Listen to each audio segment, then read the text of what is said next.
The Dave Hooker Show. A presentation of Off the Hook Sports. Expertise. Available on YouTube, Apple, Spotify, and the Off the Hook Sports app. Download now for free. Also available on offthehooksports.com. I compute and obey. Now to Dave Hooker.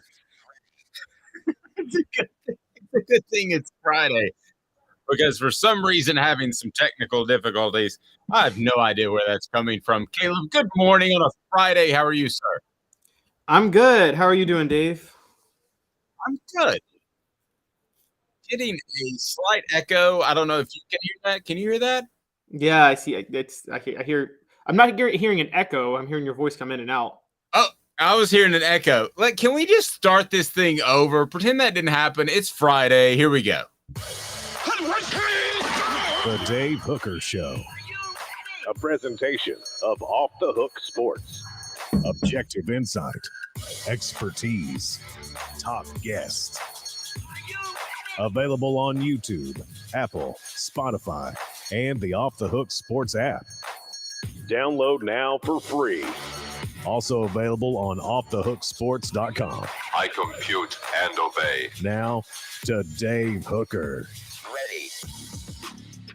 Great thing about having one of the best video editors in the biz is he can cut that out. Welcome to the program. He's Caleb Calhoun.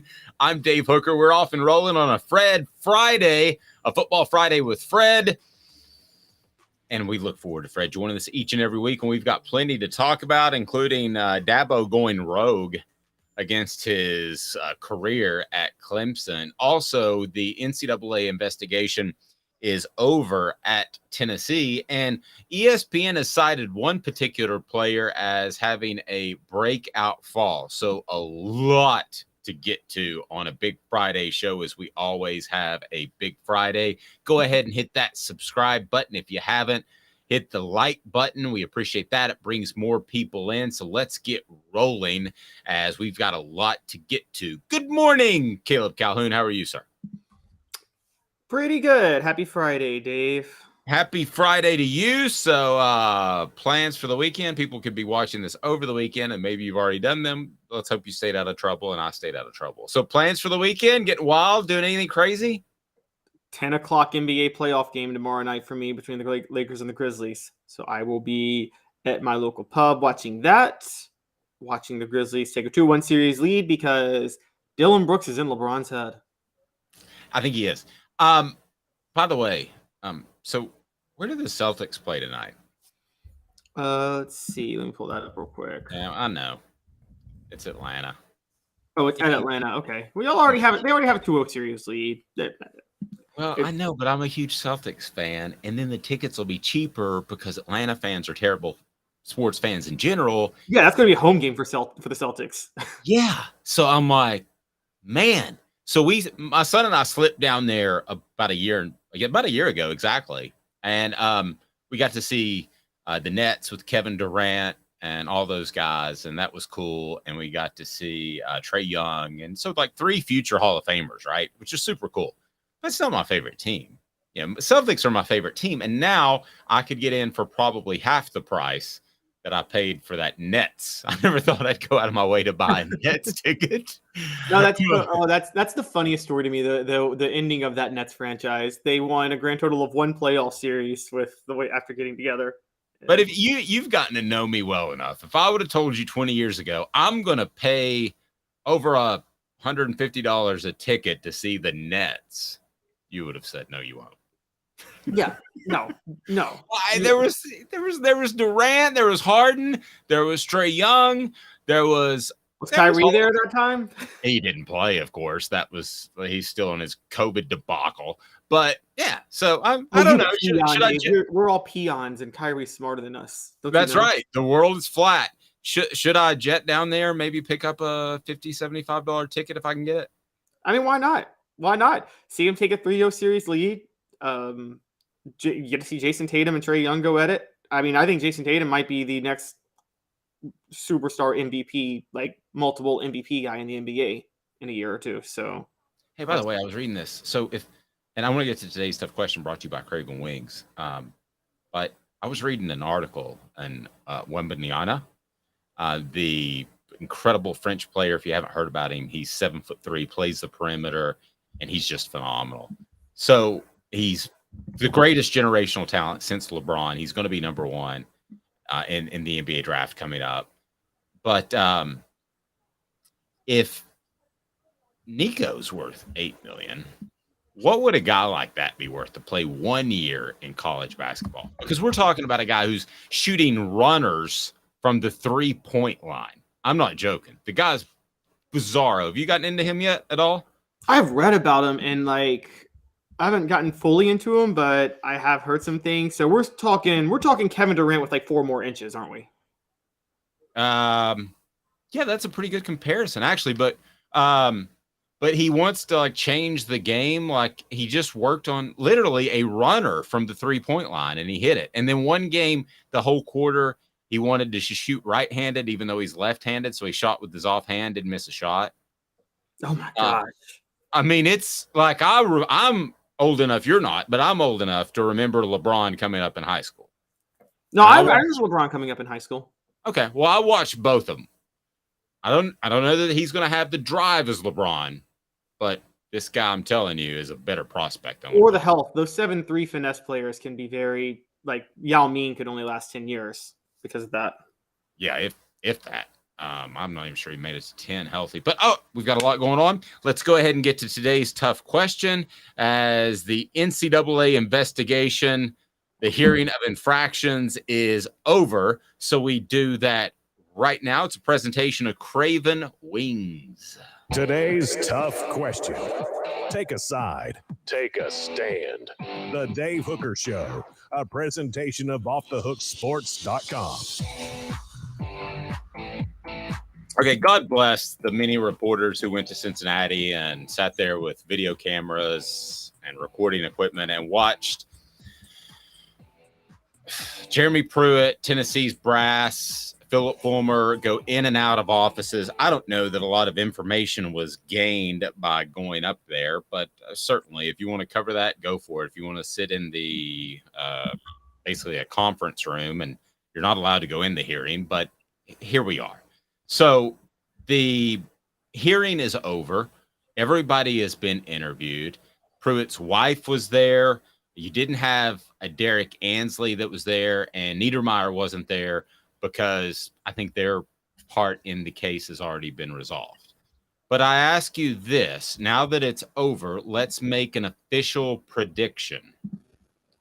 What will happen to Tennessee in terms of the NCAA investigation that hopefully will end sometime soon?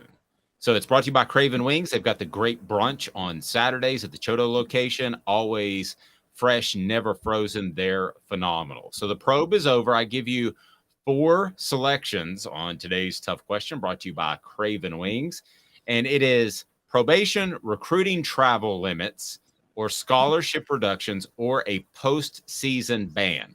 So far on our Twitter page, and it's a great way to react, by the way. If you want to interact with the show, we love that. You can go to OTH Sports Media or The Dave Hooker or Caleb Calhoun. And right now, it's 36% apiece, probation and recruiting travel limitations. Scholarship reductions is about 18%. Postseason ban, which I think is unlikely, is at 9%. So what say you, and the message board as well, if I give you those 4 options, Caleb Calhoun? Okay, so we're saying no punishment, scholarship reductions, and recruiting travel limitations, and postseason ban. Well, are you counting probation and no punishment as the same thing? That's the same I'm not. thing. Okay. Yeah, basically the same thing. They're not going to avoid at least probation. Yeah. I'm going scholarship reduction and recruiting travel limit for a year. Okay. Well, then Travis says recruiting limitations. I think that's a given. I think they're going to take 2 or 3 weeks away. And that's one of those numbers that looks really good because you can say we're going to take these 4 coaches off of the recruiting trail for this period. And when you add it up, and let's say it's 7 days per coach, you look 28 days. and you're able to save some face if you're the NCAA. Yeah. I think there will be some scholarship reductions because the NCAA wants to save face. I said this in a column that I wrote on offthehooksports.com. The scary thing to me from Tennessee's perspective is twofold. One, Jeremy Pruitt is not an NFL coach. He's not going to keep the job there. He needs to get back in college. If he were to get a Donnie Tyndall 10-year show cause, his career's basically over. So he's disgruntled. He's mad. He's got an axe to grind. And then the other thing that scares me from Tennessee's perspective is that the NCAA just added like 40 employees in their enforcement office. So they don't want to look like they have no teeth, even though they don't. But Caleb, still, it's hard for me to imagine a postseason ban. And I think the fact that Greg Sankey was there, the SEC commissioner, speaks to the fact that he wants things to work out for Tennessee. And it's better for the SEC. It's better for college football. That all being said, the NCAA does a lot of things that aren't best for college football. Yeah, it could be a really black eye with postseason ban, particularly if Tennessee, which I talked about earlier in the week, now has a really realistic shot at the East. What if they win it and then a postseason ban? I think back 1993 Auburn went undefeated Terry Bowden's first year. That was a bad look that they couldn't go play for the SEC title. 2002 Alabama with Dennis Franchione. They went, I think, 10-3 in the regular season. They won the West. Arkansas got to go because Alabama was on probation. I mean, those are bad looks. Ohio State in 2012 went undefeated. Didn't get to play for the national title. Like, these aren't good looks when this happens. It's one thing to just have a bowl ban and then that season be a loss, but there are championship seasons that have been derailed because of bowl bans. And it's kind of like the Alabama thing, a way different situation, but the Alabama basketball thing. Every time they came up, you mentioned the gun charges and the terrible, terrible incident that happened there. So, no, it would be bad because you would miss the chance at a championship. But as you pointed out, it's also horrible PR. Yeah, it's horrible PR for the league. I mean, it's a black eye in a huge way if a champion of one of your divisions. I mean, at the end of the day, no matter what, the champion then is by default. And by the way, one of the biggest beneficiaries of this was Tennessee. 1990. The only reason they get to claim that SEC title is because Florida was on probation. And you ask Steve Spurrier to this day, he takes massive umbrage with the fact that 1990 Florida team's first team can't claim the SEC title. And that's something that it doesn't look good when that happens. A couple of other facts that I uncovered.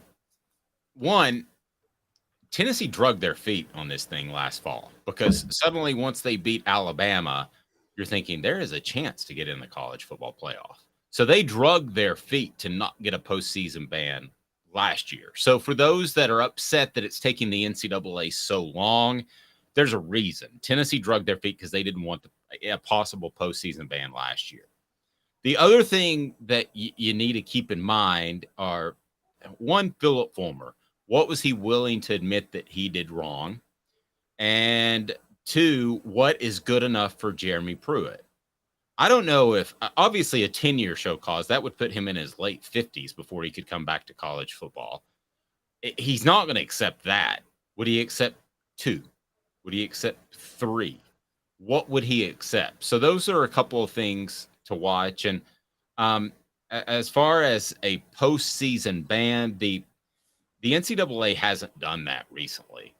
And I look at, and this flies in the face of all tradition, Caleb, that I've been raised on. Okay, so since I've covered Tennessee, it's always been self-reporting, right?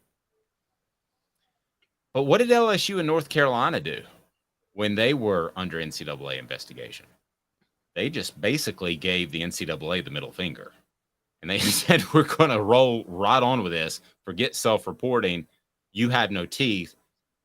Is Tennessee's approach in terms of self-reporting dated at all, Caleb?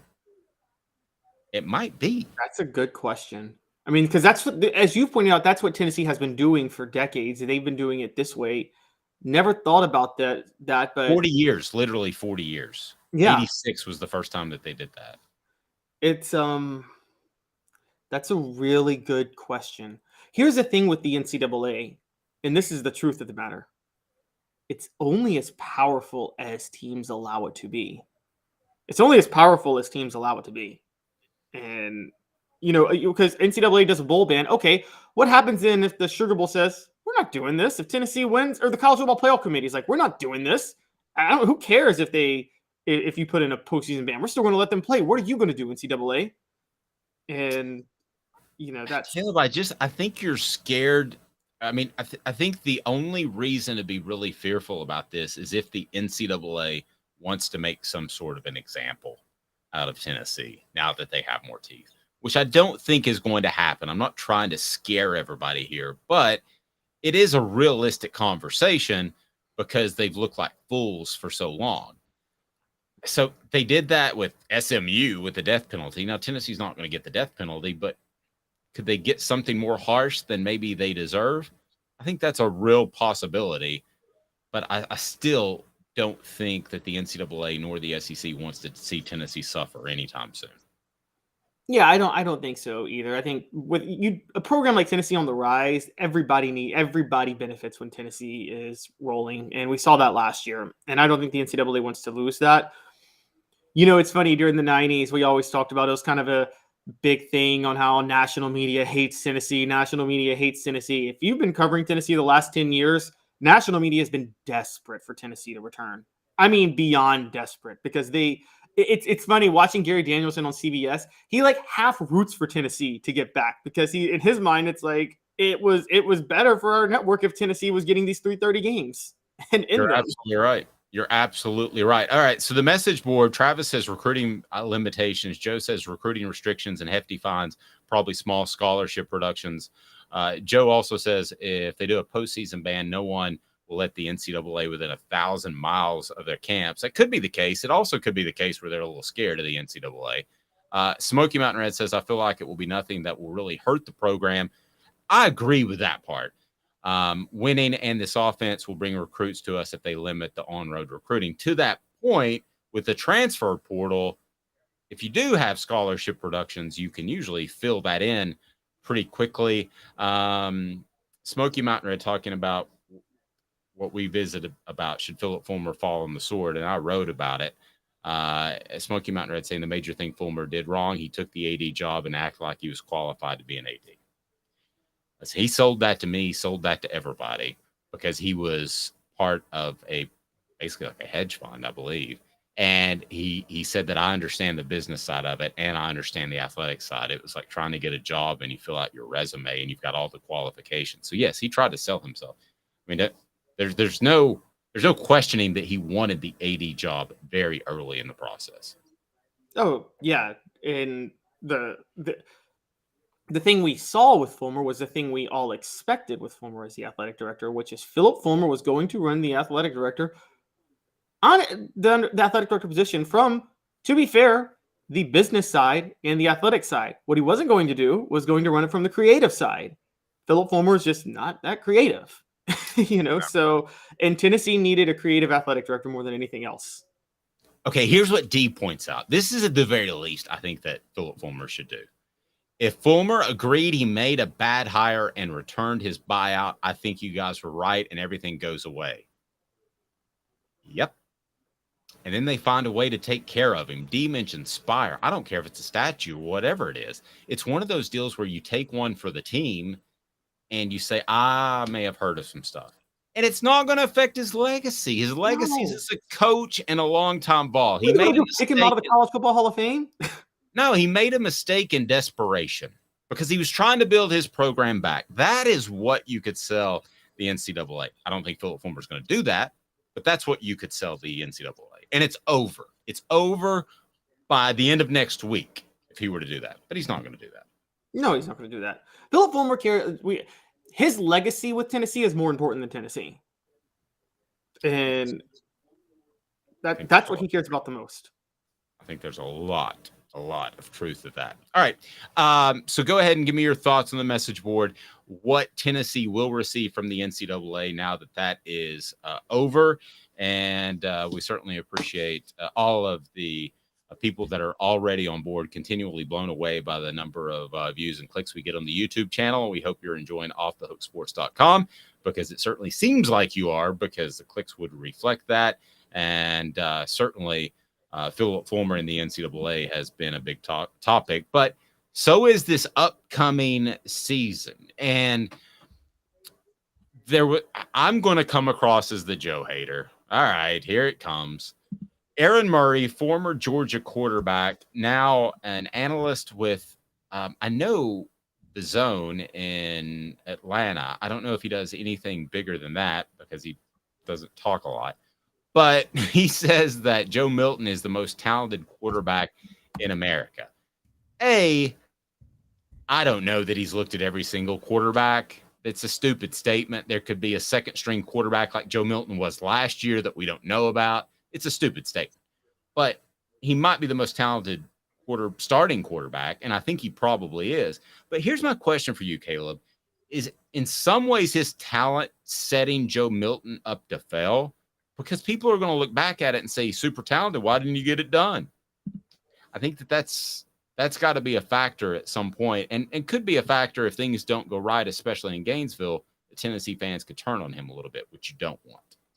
Yeah, there's going to be revisionist history, which is Anthony Richardson, because we keep talking to Anthony Richardson, Joe Milton. So let's just talk about how this is going to play out real quick, because Anthony Richardson is the highly touted draft prospect right now because of his raw talent, similar to what we talked about Joe Milton could be this year.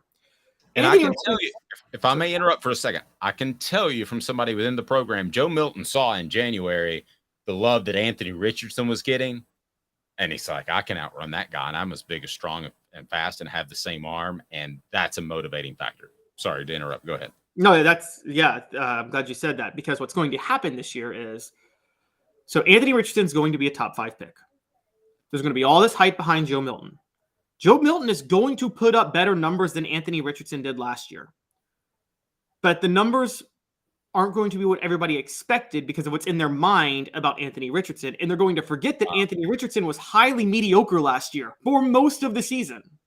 And there's going to be this, why isn't Joe Milton doing what Anthony Richardson did last year? He's going to be doing more than what Anthony Richardson did last year, but it's not going to be enough.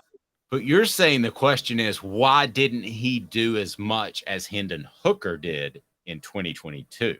Exactly. Now, that's a scary good point that I hadn't thought of. Because Hooker threw for like a gajillion yards, 50 touchdowns and 3 interceptions. It was a once-in-a-generation type of year. Joe Milton's not going to do that. No, he's not. He's not. He may not throw the interceptions, but he's not going to get the touchdowns and the yards. That's just not happening. And the efficiency, the yards per attempt, the completion percentage, that's not going to be there. I can tell you right now that's not going to be there.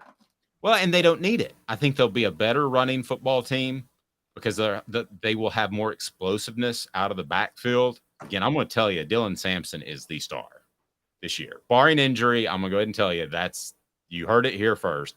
Dylan Sampson is your star. So I think they'll have more explosiveness out of the backfield. So you lose Darnell Wright, but they can lean on the run a little bit more. And I think the defense will be better. So I don't think he's going to be asked to throw nearly as many passes as Hendon Hooker was last year. No, I don't either. And there were issues last year with, you're right, Tennessee didn't have an explosive running back. They had 2 running backs who could do the job, but they didn't have one that could be explosive. You're right. This year, that helps a lot more. And so the offense will change a little bit. He will still do enough to satisfy Tennessee fans. But yeah, with all the hype behind it, there's going to be, like you said, it's going to be, why is he not Hendon Hooker? And it's not going to be the same as, okay, because people keep bringing this up. 1998, no one complained that T. Martin wasn't Peyton Manning.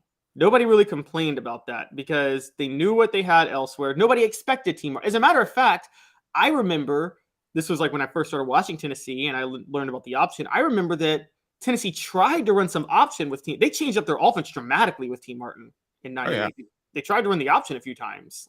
And so no one expected him to be Peyton Manning, but people are going to expect Joe Milton to be Hendon Hooker, and that's just completely unfair to him. Totally agree. And I don't think that now the flip side that Travis points out, and this is a really good point. Good morning to you, Bob, and please hit that thumbs up button so we can bring more people into the program. But Travis brought up a good point. Schedule is easier. So the numbers will be more comparable probably because of schedule.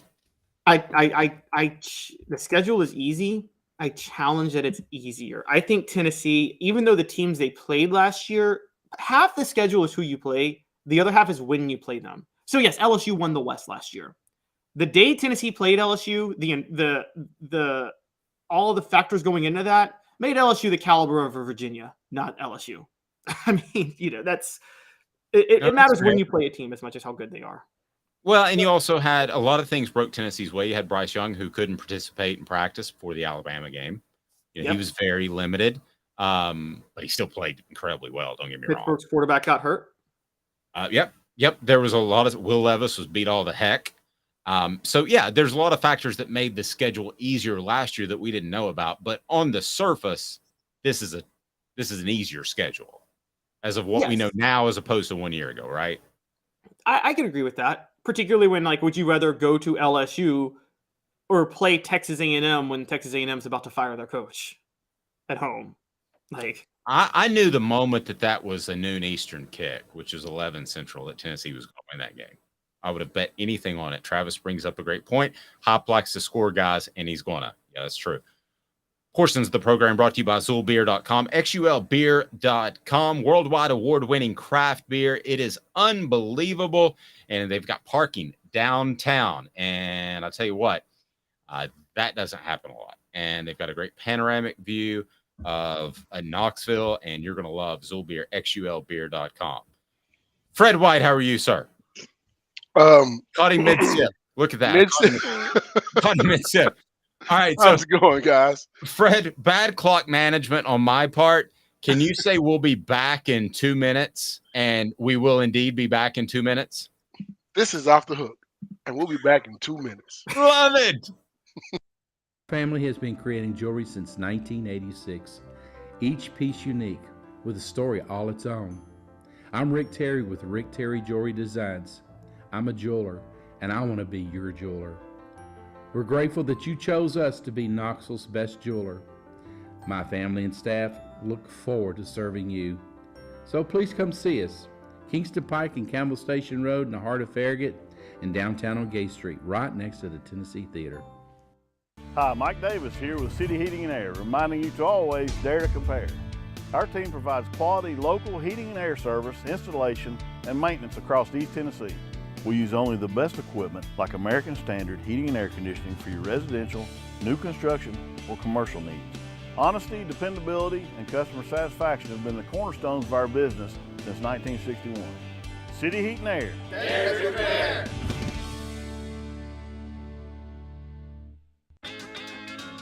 Craven Wings has the cleanest, healthiest wings in town. We pride ourselves on our slogan, always fresh, never frozen.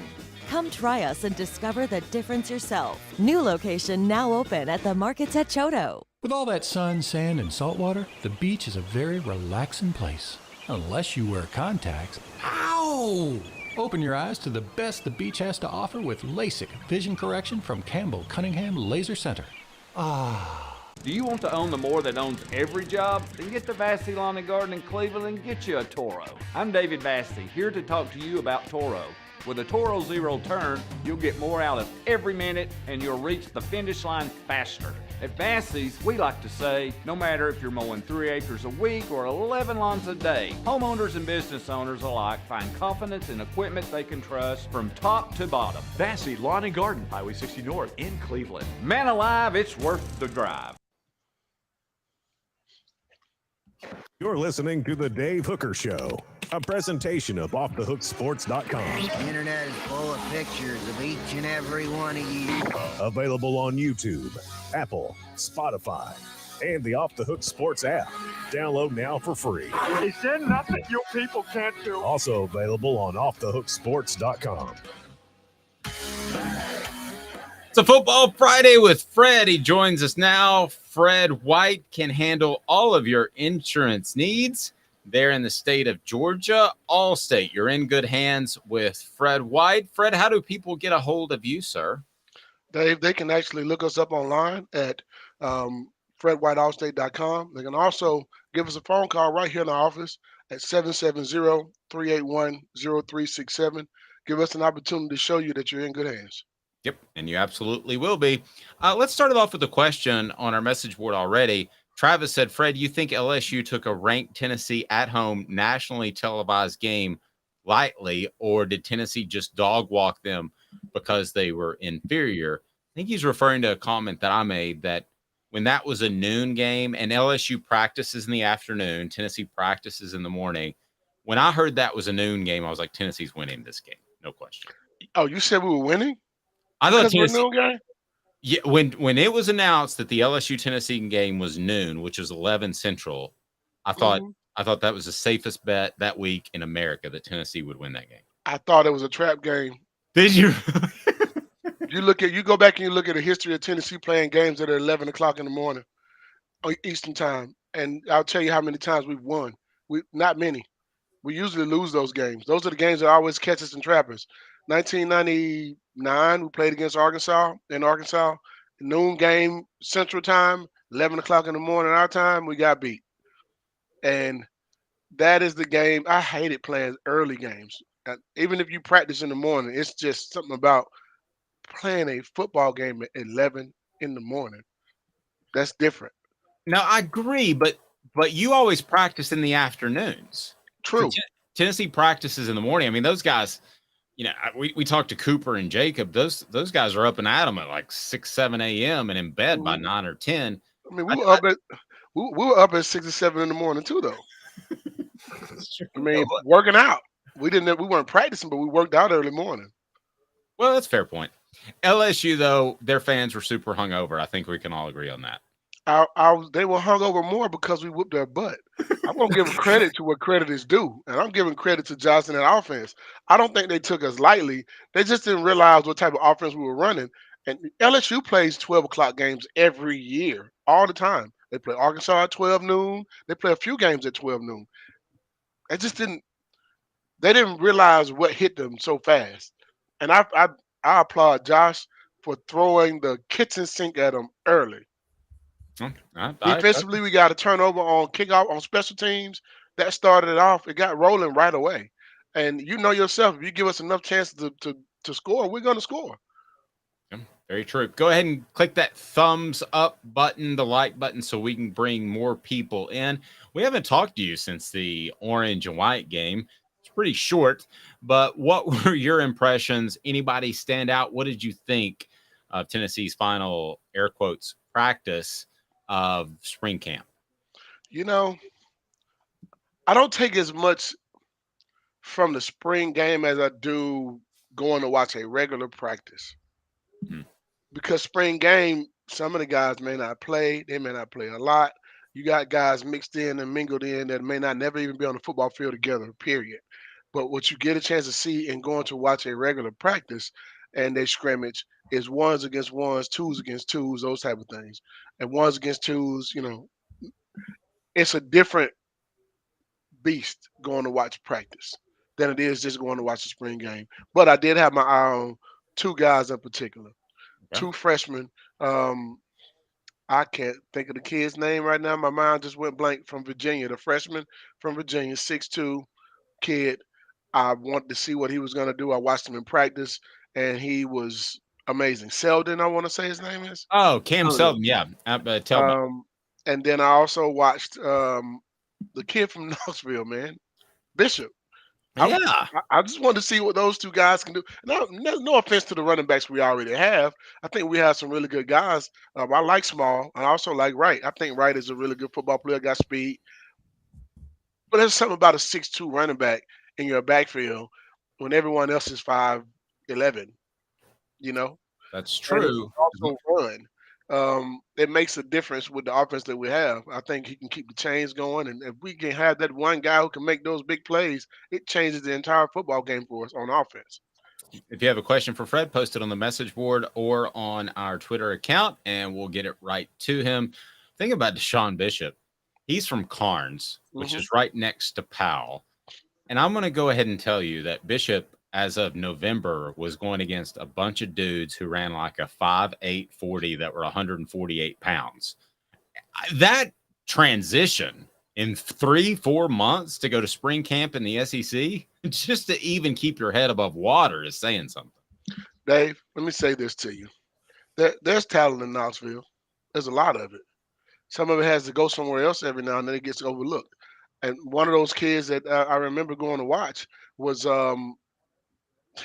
Alcoa, Cobb. Oh yeah, Randall Cobb. I went to Knoxville just to go to a high school football game. I went to a Carnes high school football game just to watch Bishop this past year. And I remember thinking to myself, oh, yeah, he's an SEC football player. He's the best football player on the field. And not just myself, a couple of my other teammates went to go see him too against different talent. And you can tell. Some guys just have it. Wow. He's one of them. Pretty strong. Caleb is going to jump in here. I'm going to go ahead and go on record that I think, and we want to get your thoughts from some other practices you went to. I'm going to go on record. Dylan Sampson will be the breakout star of this upcoming season. Dylan Sampson. Mm-hmm. Running back, brings a little bit more speed, but you really like Cam Selden, so maybe I'm off base there. No, but I came to watch those two. I know what Dylan Sampson brings. I watched him last year, even though he was injured a little bit during the year, trying to get back to. He's the one kid that we look at and see. I see a mix of, well, I hate comparing guys, but he puts me in the mold of a Alvin Kamara. He has the speed, he has the moves, he can catch the ball out of the backfield, all those type of things. I see him right small. But then I'm watching these two freshman running backs. It's a crowded room right now. Oh, it is. And I thought that Selden, maybe they were just putting him there to take up snaps in spring, like Kirsten Biggers and stuff. No, that wasn't the case. That's not the case. Before we get to Caleb, Mr. Hold Jones. on. I gotta put some respect on Kirsten Biggers' name. And that's my roommate he was my roommate for a year. Well, I'm not doing him like that. No. But he wasn't an SEC back. Hey man, I got much love and respect for Kirsten Biggers. He was my roommate for a while. All right. I can't do him like that. So can I throw Michael Brewster under the bus? yeah. I don't know what that is. He was the next Kirsten Biggers a few years after you were gone. He was the spring star, and then he was gone. Let's get to Caleb. First of all, though, Mr. Jones said, is Fred related to Reggie White or Danny White, Tennessee's athletic director? Neither. Especially not Danny. I actually like Danny. Danny's doing a good job, man. I'm proud of what he's doing. I think Danny's doing a good job with what he's doing with the stadium. I think Danny he understands the one thing that you need. And a lot of people, I don't think they get it at the moment. You're going to need a lot of money. A lot. Because the NIL situation, it's just scratching the surface. It's not even, this is going to be college football free agency. If you understand what I'm saying. This is what this is going to be in the next 5 to 10 years. That's what this is going to be. So in order to be able to get there, you need to generate as much money as possible. And the guys who have the most money, in my opinion, are going to be the guys who are going to win the games and win championships at every level. Agreed. Fred, before I jump into talking a little spring, I just first have to ask you, because we were talking about it earlier. You're in Atlanta. Dave's thinking about going to the Hawks Celtics game 3 tonight. My question is, can you hook me up on that, by the way, Fred? No, not that. I'm sitting here trying to figure out. I didn't get the phone call. No, my question to you, to troll Atlanta sports fans, will there be more Hawks fans or Celtics fans there tonight? Hey. Dave. I'm a Celtics. I'm going to have to have a real sit down with Caleb when I see him. He comes in just throwing haymakers every time. I mean, goodness, if I didn't know how to duck or bob or weave, I might not be on the screen. Because he hadn't met you in person. I'm a Grizzly fan. We've taken our own licks this year because John Moran has been acting so stupid all year. But I'm a Hawks fan all the way. You know it, and that's, man. We don't have it this year. Do we have the talent? Absolutely. We have talent. But I think that we've let 2 really good coaches leave. Yeah. Budenhauser done won 2 championships now. You let that guy get out of the city. Well, he did. He was drinking and driving on the streets of Atlanta. It was probably time to go. No one here has ever done that. But Terry McMillan, I thought he was going to be a good fit. And it just didn't work out. Sometimes your star player and your coach don't get along, and all of a sudden it's gone. Um, I think he did a really good job when he first came. They made a few changes, and he thought it would be good for the team, but I think we kept the wrong guy when it comes to athletes. On the Werder should never left Atlanta. Fair enough. I'm gonna start breaking down Jason Tatum's game here in a second. No, I'm not. Oh. All right, Caleb, bring us back to the Vols. So speaking of spring ball, a lot of the talk was, and I know you've been to a few practices, a lot of our talk was about who steps in at cornerback, because I think Tennessee desperately needs somebody to fill the void. Did you see anything from Jordan Matthews or Ricky Travis or any of the newcomers in the defensive backfield during the spring? I watched my DBs, and I watched them more during the spring practices, and I saw some good things. We got some good receivers out there too. I mean, you got some guys that can go get it. These young guys can run. They're fast. They got good hands. I got to see more. I didn't get a chance to evaluate the guys who transferred in as much because I only got a chance to watch 2 practices. And I kind of spread it out because I wanted to see those freshman running backs and I wanted to see those freshmen that came in early, those type of things. But when I come back in the summer, I get a chance to watch some 7-on-7 DB drills, those type of things, and it gives you an idea of what you have.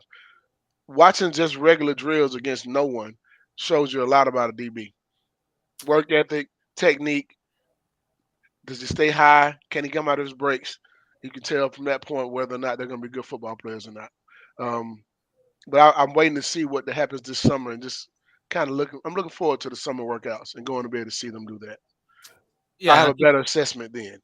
Yeah, and I think for a lot of those that may not know, you talk about the 7-on-7s. I think the summer can be as big for linebackers, defensive backs, wide receivers, quarterbacks as spring can. So there's a lot of growing left to do. We had a question about receiver Nathan Leacock, and also you mentioned the receivers are really good. So you kind of address him, and then Dante Thornton would be one, and then Squirrel White would be the other, who are probably going to be competing for that slot position. Just give me your thoughts on them and the receivers as you saw them. Well, I think we got fast. I mean, we lose some speed and we still have some speed, and we gained a few. And one guy has a few more inches on the others. The kid Dante from Oregon, I think he's going to be a good add. For one, he can run good routes.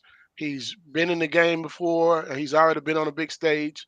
He understands what it's like to be a college football player. Now, he's never had opportunity to play against SEC talent except for playing against Georgia, but that's what it's like every week. And to see him excited about the fans coming out for spring game lets you know that he hasn't seen what it's like yet. And when he's lighting up that scoreboard, it's going to be a different story. I think this kid's going to come in and do some big things for us because he can stretch the defense, whether he's on the outside or whether he's in the slot. If he's in the slot, he's an automatic mismatch because of size and speed.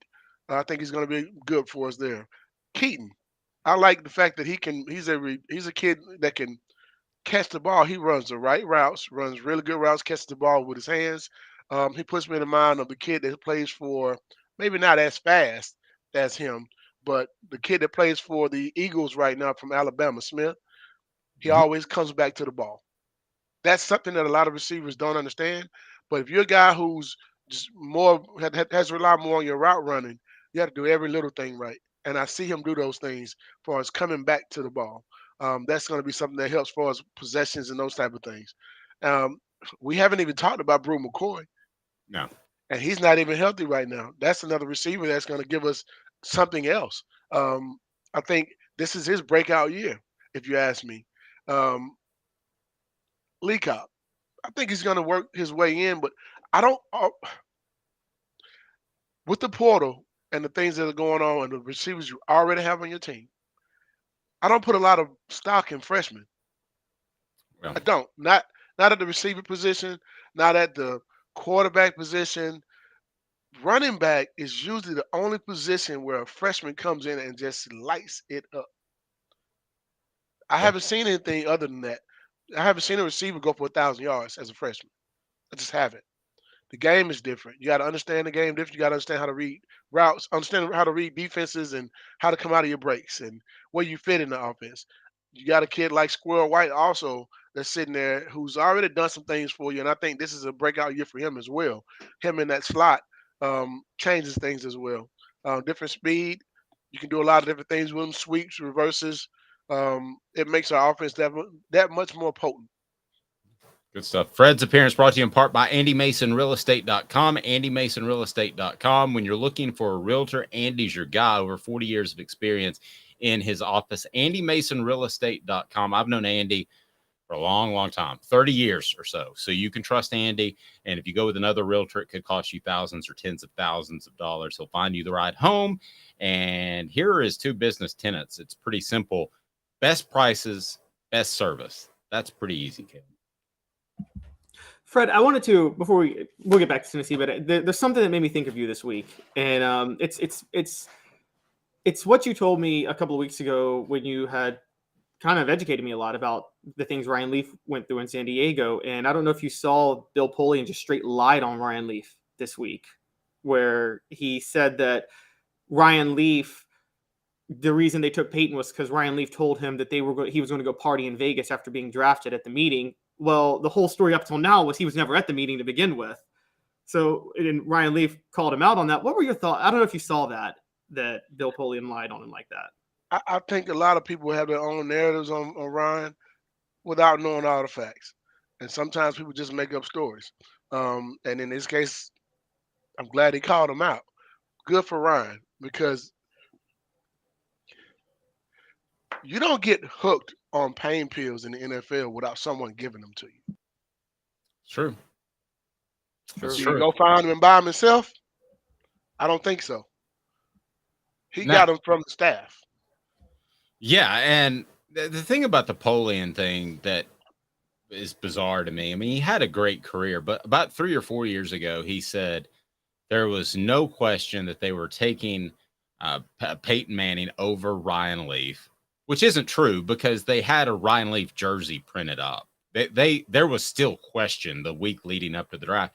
And the other thing that he said that I'm curious with your eye, he said that at the time they thought Peyton's arm was every bit as strong as Ryan Leaf. No. That's exactly what I thought. He said that about 3 years ago. I love Peyton to death, and Peyton's arm is not as strong as Ryan Leaf's. No. Not on Peyton's best day was his arm stronger than Ryan Leaf's. Not even close. I think Not Peyton even would close. admit that. Peyton knew where to put the ball, knew when to throw it. He knew how to throw the ball early and those type of things. Ryan Leaf could throw a ball through a wall. Seriously, he had a cannon. Yeah, no, I watched it in practice. I watched it go over my head a few times too. So trust me, I've seen them both. I've watched Peyton's go over my head, and I've watched Ryan's go over my head. And I'm telling you right now, Ryan Leaf had a strong arm.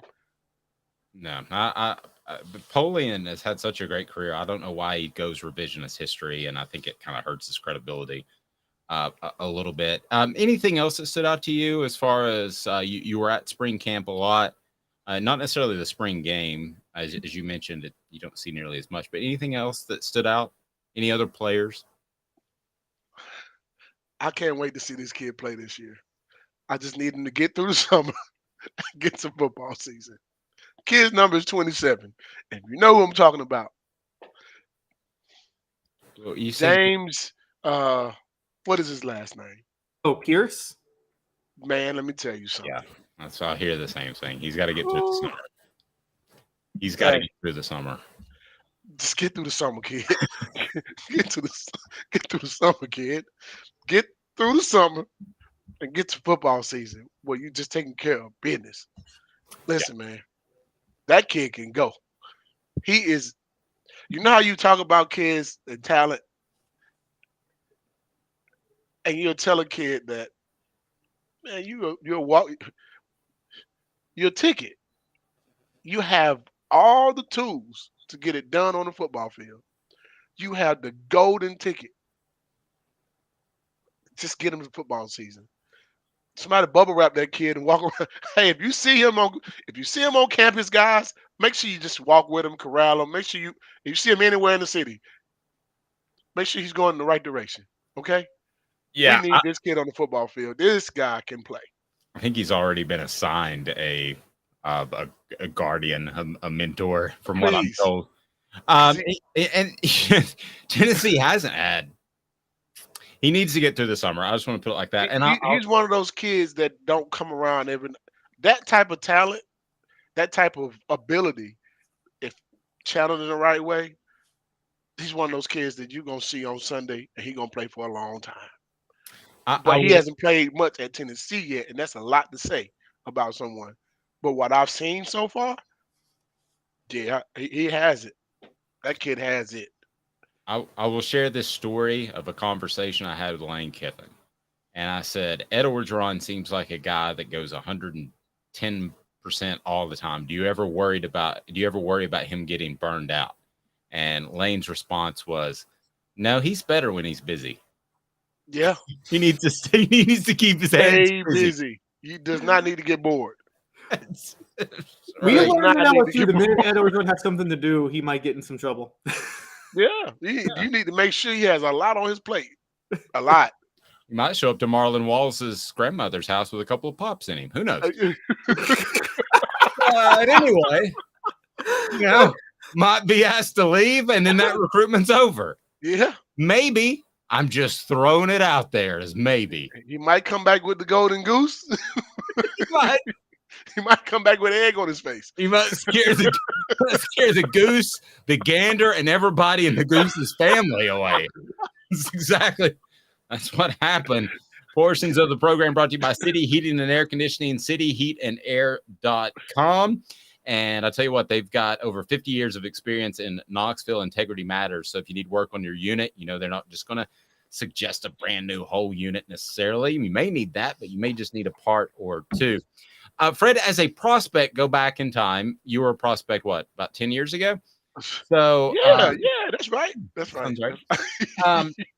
Is this like way over a prospect's head? Are they thinking about things like NCAA investigations? Do they look at, if you were to hear a bowl ban or a postseason ban, I should say, of a year, or you were to hear scholarship reductions or anything like that, would that affect your decision? You talking about now or back then? Well, a little bit of both, if you can kind of mush them together. Well, back then, absolutely, because you want the whole point of going to college and playing college sports, man, in Division I, you want to be on TV with opportunity to play, in a bowl game. Being on TV means your family get to see you, because some guys are not going. I didn't go to Georgia. I went to Tennessee. That's a 4-hour drive. Sometimes they may not be able to make that drive. They get a chance to watch me on TV. But if I'm in college and I can't even be on TV, why am I going there? Well, a prime example, Dave. I committed to Miami in 1994. October the 28th, on my sister's birthday, I committed to Miami. December 25th or 23rd or something like that, we found out they were going to be on probation, no TV, no bowl game for 2 years. You realize Miami's recruiting class went from number 1 to like 17 in a matter of minutes. Myself, Javon Curse, Dante Culpepper, Peter Ward, Ryan Bouchamp, we all went to different schools after that. Wow. Yeah. So it would be best. Fred White and John Curse playing on the same defense. Man, I was going to Miami. I sure was. But so to answer the other part of that question is this: if a school is going on probation now, you can actually get paid to play college sports now. That means they are really in trouble. Absolutely, I wouldn't go through there. They're not in a little bit of trouble. The firm talking to with my kids, they're in like rounding time. Absolutely. That's not, if you get in trouble for something now, you did something major, because you can actually pay them now. Yeah. Fred, again, how do we get in? We want people to click that thumbs up button, the like button, so we bring more people in, but subscribe, because Fred joins us each and every Friday. So Fred, again, man, All-State, you're in good hands with Fred White. Absolutely. And my staff is a really good staff as well. It's kind of short right now, but we're adding to it. Melissa is a really good person. When you call and she's answering the phone, I guarantee you she's gonna be very pleasant. And you might want to talk to her more. You want to talk to me. I'm just saying. But no, we make sure we take care of our business with our clients. We try to make sure they're in good hands at all times. Just give us a call whenever you decide you want to have a conversation about insurance or want to buy some insurance. We love that too. No doubt. But just give us a call, 770-381-0367, or you can look us up online. You can actually get a quote from our online page. You can ask questions from there. You can actually text me. It comes directly to my cell phone from our online page as well. So just give us a call. If you got questions you need answered, if you're looking just to get a good quote, just give us a holler. Fred, throwing high heat as always. You're in good hands with Fred White and Allstate. All you got to do is Google him, Fred White, Allstate, and you can run him down, and he'll take care of your insurance needs in Georgia. We've teased a little bit the Celebrate 98 series, but that's coming, and it's exciting, and we're going to talk to all the key Vols. And can you believe it's been 25 years, Fred? It feels like yesterday. It does. It still feels like it was yesterday. Some of the same stories, some of the same memories. Man, 25 years is a long time. I'm happy to be still here 25 years later, to still be able to enjoy the same things we enjoyed back then. Yeah, there were a couple of times I'm not sure Fred and I were going to make it this far, but we did. Ooh, Dave. Did not know. That trip to scout Eric Berry was something else. I think Austin Price is lucky he came back at all. All right, great job, Fred. We appreciate it, Fred White, Allstate, and we'll visit with him each and every Friday. Buddy, have a great, blessed weekend. Hey, man, you guys too. Go Vols. Thanks, Fred. I appreciate that. They could use Go Vols on the baseball diamond as well. So coming up, one of Tennessee's chief recruiters has lost his great appeal. We're going to get to that right after this. Stay tuned. This is a production of Off the Hook Sports, and also Phillip Fulmer falling on the sword. I want to dive into that a little bit more. Portions of the program brought to you by Campbell, Cunningham, Taylor, and Hahn. Look at me. I can see. No contacts, no glasses. It's awesome. Campbell, Cunningham, Taylor, and Hahn. Local vision done correctly there in the Knoxville area. They can do the annual visits. They can also do cataract surgery. They can do LASIK surgery like me. They've got it all. 2 minutes. And then that head coach, it's losing his appeal, and it's one of Tennessee's chief recruiters. So it's good news for the Vols. Stay tuned. 2 minutes off Hook Sports. And Craving Wings South North Shore location, where we've heard people say that you can get the best wings in East Tennessee. Pero ¿quién es este? El número 87, Jacob Warren. I'll just do 6 of my sauce 87, please. Imposible, señorita. Dale 6 más. Look at these wings. Perfectas, deliciosas, fantásticas. Man, I don't know what you're saying, but it sounds awesome. How do you say fresh, never frozen in Spanish? Frescas, nunca congeladas. Make your way to Craving Wings and get you 6 más. But what was funny about Cadis, we were a full continuum of care at that time. We had detox, we had inpatient, we had outpatient.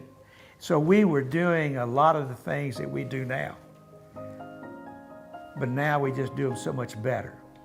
It's really a simple program, but we're complicated people. I am what I am, and now I got to do something about it. You can take your life back. Call Cadis today. Got cataracts? We can fix that. Never miss another moment.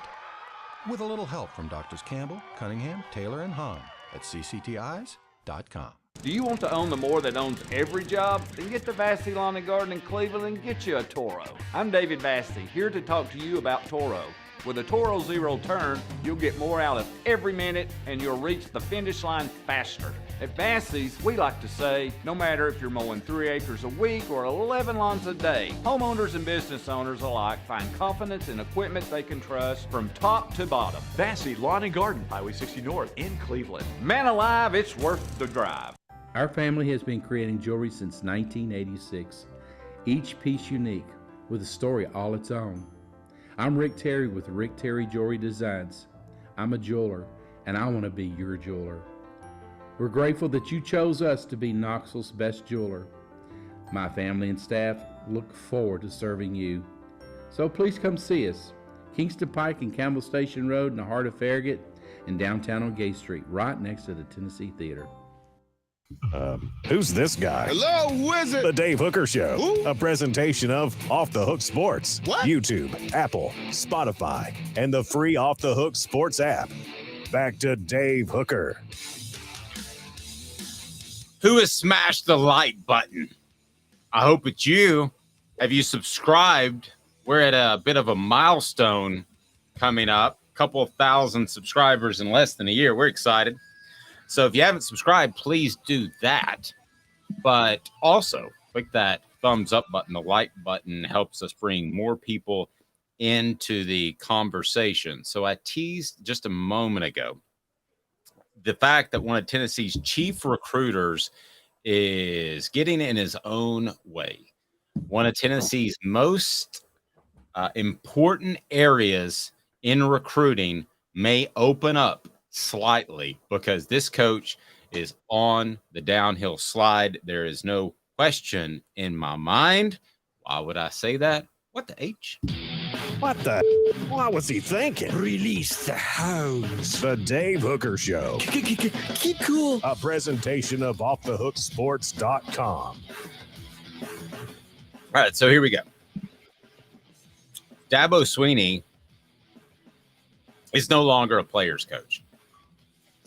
I believe that firmly. I don't think he was for NIL. I think he played up the part of Pastor Dabo, kind of like Hugh Freeze, although I think he was way more authentic than Hugh Freeze. But now Dabo is going to have to cut some walk-on players that received a scholarship because he's over the scholarship limit. We also had Brent Venables, who left. I think was an incredible defensive coordinator, but not a good head coach. So let's go ahead and jump on that right now. Dabo Swinney, your thoughts on what he has said publicly, what has been reported, the fact that he might have to pull some scholarships from former walk-on players who earned those scholarships. How big of a deal is this in recruiting for Clemson, for Tennessee, Caleb? This is huge. So to quote what he said was, so Clemson has 88 scholarship players due to an influx of seniors that are coming back for their final year. They didn't expect this many. Dabo came out and said, we didn't anticipate 7 seniors coming back. We do a good job in managing our roster, but that put us over. They all know, we tell them up front, we can't guarantee you this next year, but hopefully we will be able to keep you. It is what it is. That is the life of a walk-on. No, it's not. If you're a walk-on and you get a scholarship, that's not your life. You're a scholarship player at that point.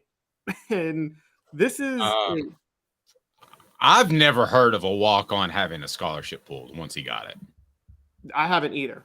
Ever. 25 years of covering college football, I haven't heard of that. And I know these are walk-ons and that's different from players on the recruiting trail, but this stuff travels. This stuff travels, which comes across as a coach who doesn't keep his word. He's already, as you talked about with the NIL money, has come out so heavily against it. This is a problem. You said it. Dabo is not the player's coach he was 7-8 years ago. I mean, I remember 2018, Kelly Bryant, I think, started the first game, and then Trevor Lawrence came in. Dabo went to Kelly Bryant and said, look, I'm starting Trevor Lawrence. He's the better quarterback. I will help you to get to transfer to wherever you want to go in the school that's best for you, which Nick Saban would never do. And that really helped Dabo's credibility. He would do things like that all the time, and players respected him. The media respected him. He might even wade, not like Mike Leach level, but he would wade into the political waters a little bit, but he would do it in a very respectful way where even if his players would by and large disagree with him, they still respected him because he would actually have a conversation and not cast aspersions on anybody. This is bad what he's doing right here. And he's already hanging by a thread, as you talked about, with the coordinators losing, or with the coordinators gone, Tennessee emerging. There's not room for Clemson and Tennessee to both be powerhouses. I've said that for a while. And we talked about the Orange Bowl being somewhat of a changing of the guard.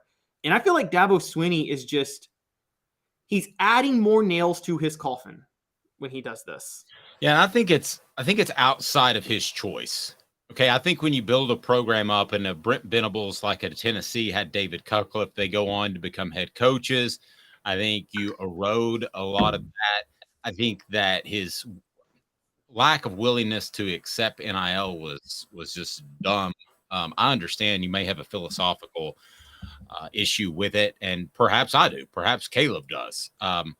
I don't, but if I did, obviously with Cooper Mays and Jacob Warren who work with us, I wouldn't tell you about it. So he could have kept that quiet. The bottom line is, Clemson fan, and when we talk objectively about all programs, Clemson's on the way down. It simply is. There's no arguing that. They won 2 championships. They had a special defensive coordinator who's not going to be a good head coach, but really shored that end of it up. And that's what Tennessee had with John Chavis. Maybe not as special as Venables, Caleb, but similar in that when they had talent, they would put pressure on you and they would get things done. But Chavis couldn't get that head coaching job for years. So Phillip Fulmer was able to take advantage of that being taken off his plate and be a great recruiter and help put together the offense. So Clemson fan, I'm sorry, you're not going to win another championship. When you have to face the toughest teams in the SEC right now come college football playoff time, whether it's 4 or 12, I don't see you stacking up. Listen, you had everything on the line against South Carolina, and so did Tennessee, but Tennessee is a younger program under Heupel than Swinney. You had everything on the line, and you didn't get it done. That's the simple fact. Clemson is on the way down. Can they change it? Lincoln Riley's brother comes in to try to run a different offense. Maybe they can change it, Caleb, but if I were asked to bet a mortgage payment, I would say that's not going to change. And Dabo Swinney, like Fulmer, would just kind of muddle along for 6, 7, 8 years, be slightly competitive, and then at some point the fans will outcry too loudly and you'll have a change. That's the way this is going to shake out, Clemson fans. Sorry. Yeah, and let's also break this down. Clemson's got 2 national titles. They weren't the best team in the country really either of those years. Maybe the Trevor Lawrence year, they could make a case. But what really happened was they should have been better the next year. They should have. You're right. What really happened is they won they coasted through the ACC without getting banged up at all because they're playing an ACC schedule. Then they get to the college football playoff fully healthy, and they usually got an easy game in the semifinals before they played Alabama in the national title. Alabama got banged up going through SEC play, and that's how Clemson won. Okay, when the college football playoff expands to 12 teams, which it's about to do, Clemson will still roll through the ACC fine. Well, now you got to win 3 games in the college football playoff. You're a lot more banged up by the time you get to the national title game than you are in a 4-team playoff. I don't think Clemson will have enough to. I mean, we talk about this all the time because I remember when Boise State would upset a Power 5 team, everybody would be like, see, they belong. It's like, okay, you can do that one game, but can you do that week in and week out? And they never had the depth to do that. Clemson does not have the depth to win a national title in a 12-team playoff. They just don't. And that's going to expose itself too. Here's the other thing. South Carolina's recruiting really well. I mean, South Carolina picked up 3 commitments this week and 4 over the past week or so, 10 days. And if they have to face off against South Carolina, let's not forget this. I know I'm showing my age here. South Carolina is still the state school. I mean, so, you're going to have, and it doesn't seem the case based off what's happened over the past 20 years, but there's a lot of allegiance to South Carolina over Clemson. So what can Clemson get done? Sure, they can win the ACC. Sure, they can go back to the Orange Bowl because their schedule is so easy, but competing for a championship's not going to happen. And Travis says for about 10 years, Dabo was getting the players Tennessee was supposed to get. That little stint is over, and it's back to being mediocre. Right now, would a T. Higgins or Amari Rodgers go to Clemson over Tennessee? No. No. There's no way. And let's not forget, it started not with a Tennessee player, but a Tennessee commitment. The whole Clemson brand was built because Lane Kiffin forced Taj Boyd out of his scholarship. It's very true. If that doesn't happen, Dabo Swinney doesn't make it to 2012 as a head coach. I'm just telling you guys that right now. Taj Boyd saved him and built Clemson's profile just enough while Tennessee was falling for him to be able to recruit more elite players, like you said. But you talk about the South Carolina thing. Yeah, it's funny. Dabo Swinney's first 5 years as a full-time head coach, 2009 to 2013, South Carolina beat Clemson every year. That was during the heyday with Steve Spurrier and Jadeveon Clowney. But you're right. South Carolina, there's no reason to think they can't compete other than, I'm sorry, Gamecock fans, I don't want to live in Columbia. You come at me. I don't really care. It's not a fun place to be. Kudos to Dabo Swinney for getting the most out of that program and the most out of his coaching ability. Yes. I don't say that that sounds like a backhanded compliment, and maybe it is. But if you would have told me that he's going to win 2 championships after taking over for Bowden and he was kind of a default hire, I would have said you're insane. He did that. Did he get lucky? Yeah, a little bit. You could argue Tennessee got fortunate in 1998. It's done. It's over. And Clemson fans don't want to hear that, but it's a fact. I can tell you what will help them get through it. Go to crafttreats.com. Crafttreats.com will offer you the chill pills that'll help with your Clemson football anxiety. They're actually meant for your pet, but go for it. They have the CBD infused chill pills, and they're awesome. Helps with anxiety, arthritis. Also will help with your pet's digestive issues. It's just awesome. And if you don't go with the chill pills, you can always go with many of their other products, great holistic pet treats that are going to absolutely make your pet feel better, and they will be happy to eat them. Use the promo code off the hook at crafttreats.com, and you will get 20% off. How incredibly awesome is that? I think pretty awesome. All right. So I want to get to another topic that, excuse me, I just wrote about on offthehooksports.com. So I'm going to change gears a little bit. So Clemson, you're off the hook. I didn't mean for it to sound like that, but anyway, you're off the hook. Nick Saban said recently that he thought playing LSU, Auburn, and Tennessee was a bit much. Josh Heupel retorted when asked about the Tennessee-Alabama rivalry. He said that's something that's very important to our fans, and we want to keep that. At this point, as of April 2023, who cares more about their program, Nick Saban or Josh Heupel? Wow. While you're thinking, let me lay out some of the parameters. Alabama's done a lot for Nick Saban. Nick Saban's done a lot for Alabama. Josh Heupel, I think, is a long-term coach. But do we ever really know? No. Florida didn't think Steve Spurrier was going to step away in 2001. So with those parameters, what would you argue? Who cares more? Not about what they do in 2023, 2024, 2025, but the long-term health of the program. Smoky Mountain Red already saying Saban is very comfortable and nearing retirement. So, Caleb, what say you? Because Saban has been an orchestrated guy. I think he was orchestrated in what he said about the permanent opponents. I don't think Josh Heupel is necessarily orchestrated. I think he wants to play Alabama. I think it's a recruiting sales pitch, and he knows that Nick Saban's close to retirement. Who cares more about the long-term health of their program? I think I would have to say at this point, based on the evidence, it's right now Nick Saban. And I say that in this way. Nick Saban's a little more focused on recruiting than Josh Heupel is. Josh Heupel is more of a schematics coach, which is fine. That's fine. But when a schematic coach leaves, you don't leave the cupboard as stocked as you do if you're a recruiting coach like Saban. The other point is, it's really hard to argue against Nick Saban's. This guy's got 6 national titles at Alabama, and he's still coaching like he's hungry for his first. I mean, I want to know and I respect it. What is in somebody that makes them so successful? And Saban talks about this all the time. The human nature is to survive, not thrive, which is whenever we reach a goal of something, it's natural for us to rest on that goal in our laurels. And he's got this thing in his head where he's never satisfied. And I mean, he's like, the only thing better than 6 national championships is 7. The only thing better than 7 is 8. And I wonder what is in a person or a coach that makes them that way. And I can't, and maybe it is about him personally, but Alabama's certainly benefiting from it. Like, the phrase, we're going to win so much, you're going to get sick of winning. It's like Saban doesn't get sick of winning.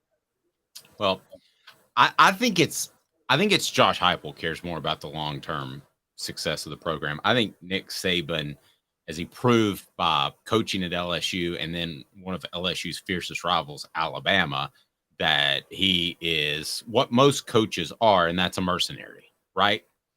I could be proven wrong tomorrow. Josh Heupel could bolt like Lane Kiffin, but he's fooled me.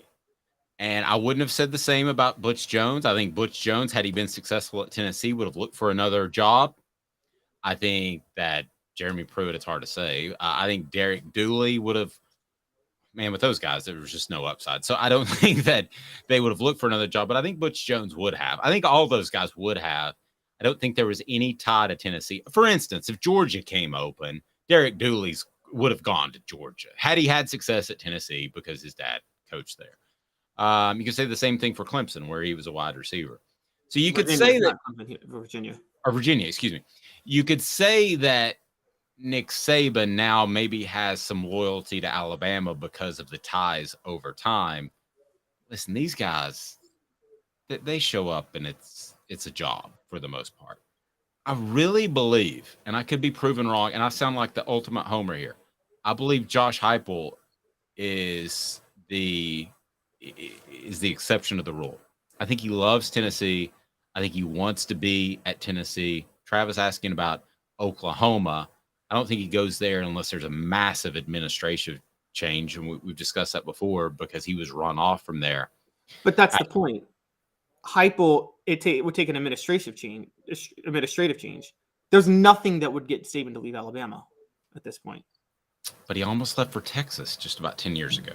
I think he flirted with it. I think he flirted with it for a contract. I don't think he was ever serious. I think he was flirting with it is enough for me to hold that against you. Same thing with Rick Barnes and UCLA, to be honest with you. Well, Rick Barnes admitted he'd have taken the UCLA job if it wasn't for the money Tennessee offered. I mean, he straight up said it. I don't think Saban had any intention of going to Texas. I think that was a Mike Gundy move. You know how Mike Gundy always flirts with Tennessee when an opening comes, and he does it to negotiate a contract raise at Oklahoma State. It's like there's a bat phone from Tennessee's athletic director office to Mike Gundy's office. There is. Oh, it's Mike. Hey, Mike, how's it going? And then he might do it. He'll be a man, and it'll be, I'm a man, I'm 60. And what I'll say with LSU, though, we know this. You know this. I know this largely from you, but other sources I've read too. Saban did not like Louisiana. He hated Louisiana. He hated being there.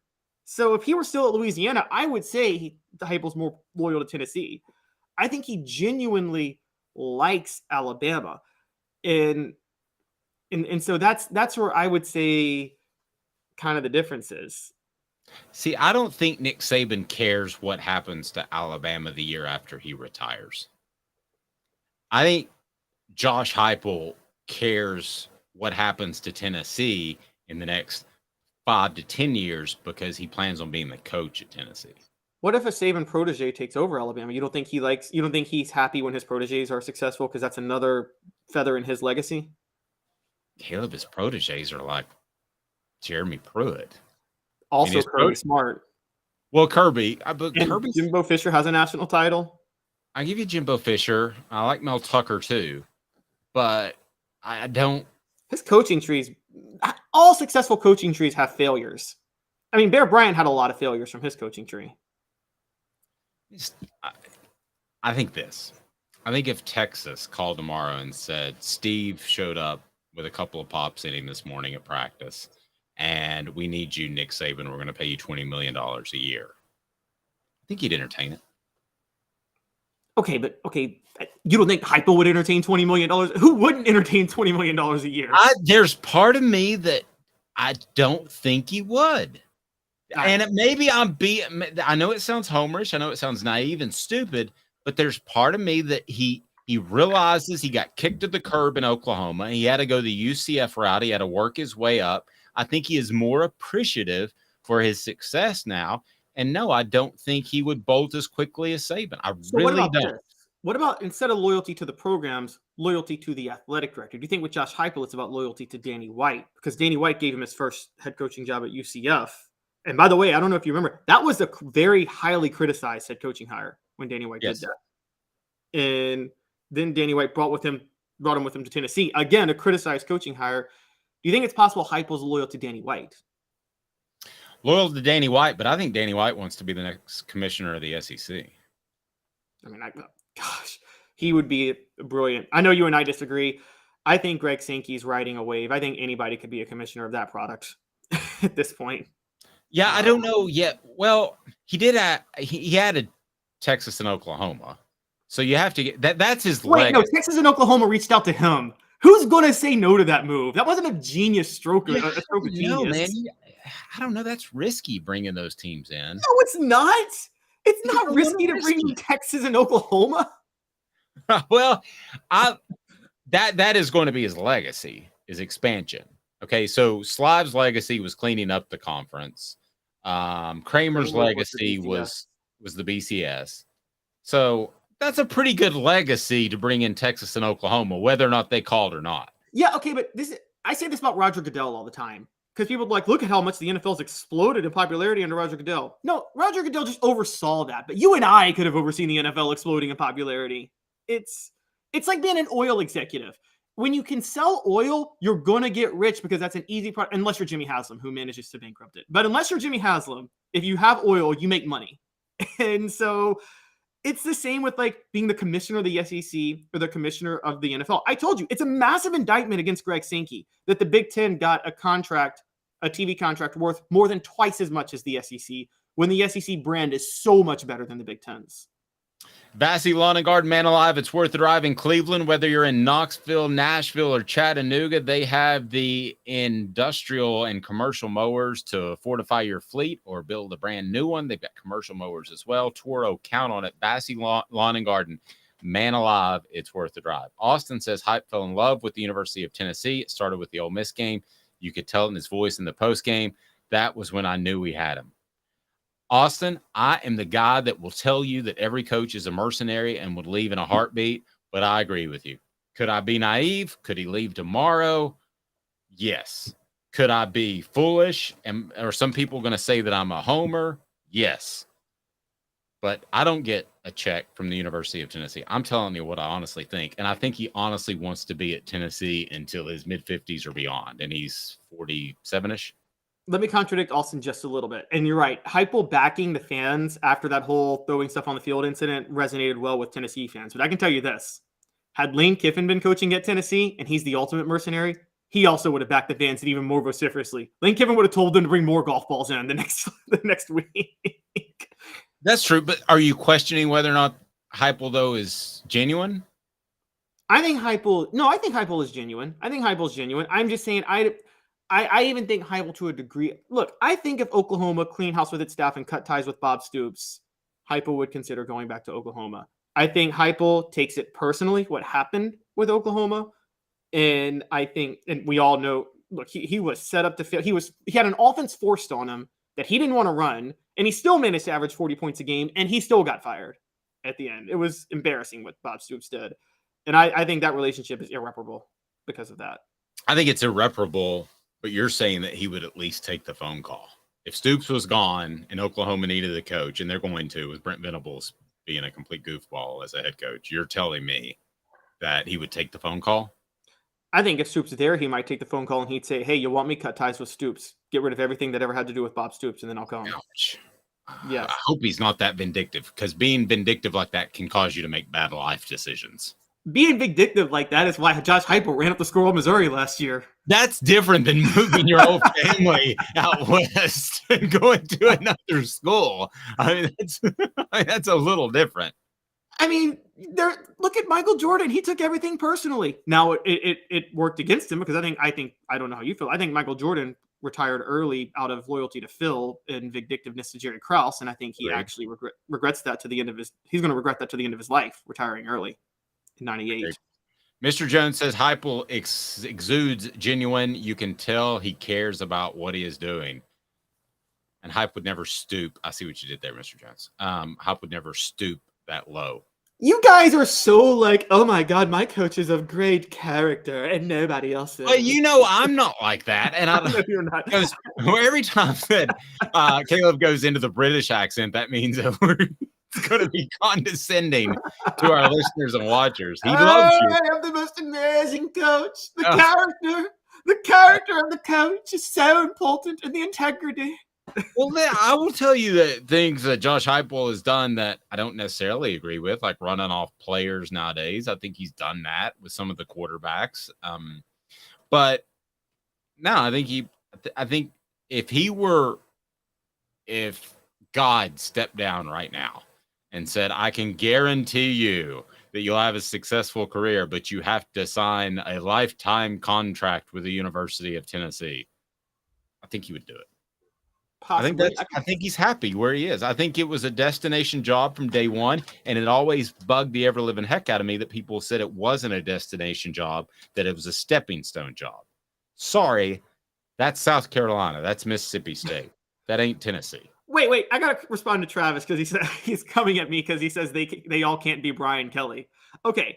Nice. Character-wise, Brian Kelly's a bigger snake. Brian Kelly is a snake. Okay, like character-wise, I have nothing positive to say. Dude put on a fake Louisiana accent his first day in LSU. Well, and he danced with that prospect, and he It was embarrassing. That, and he may have been a part of killing a young man. But other than that, Wait, what? I didn't even know that story. Oh yeah, he was filming practice and high winds. Oh yeah, that's right. The Notre Dame. Yes, that's right. I'm not here to defend Brian Kelly. His family hasn't forgotten that. I'm not here to defend Brian Kelly's character. I'm just saying Brian Kelly is a good X's and O's coach, and an X's and O's coach at LSU is a dangerous combination because LSU they have not been run by the best and the brightest of the last 30 years. Rebecca's saying, I don't believe he wouldn't even think about going back to Oklahoma. You can totally tell his passion in interviews. He's the real deal. I agree. And listen, I know that these guys are mostly mercenaries, but I believe what Rebecca's saying. I believe Josh Heupel, and we'll leave it with this. Rebecca also said, Caleb, you're killing me. This has been a production of Off the Hook Sports. Have a fantastic day, weekend, whenever you're watching, and we're with you each and every weekday at 10 a.m. Eastern Time. Subscribe to the channel. Hit the thumbs up button. We appreciate that. Helps us out a lot. And more on the Celebrate 98 series that we're very excited about. So we've got a lot going on. offthehooksports.com. We've got apps so you can listen to all that. You can follow what Caleb cuts up via the apps on Apple. And what's the other thing called? The Android. The Android. Doesn't it seem like somebody could have come up with something better than Android?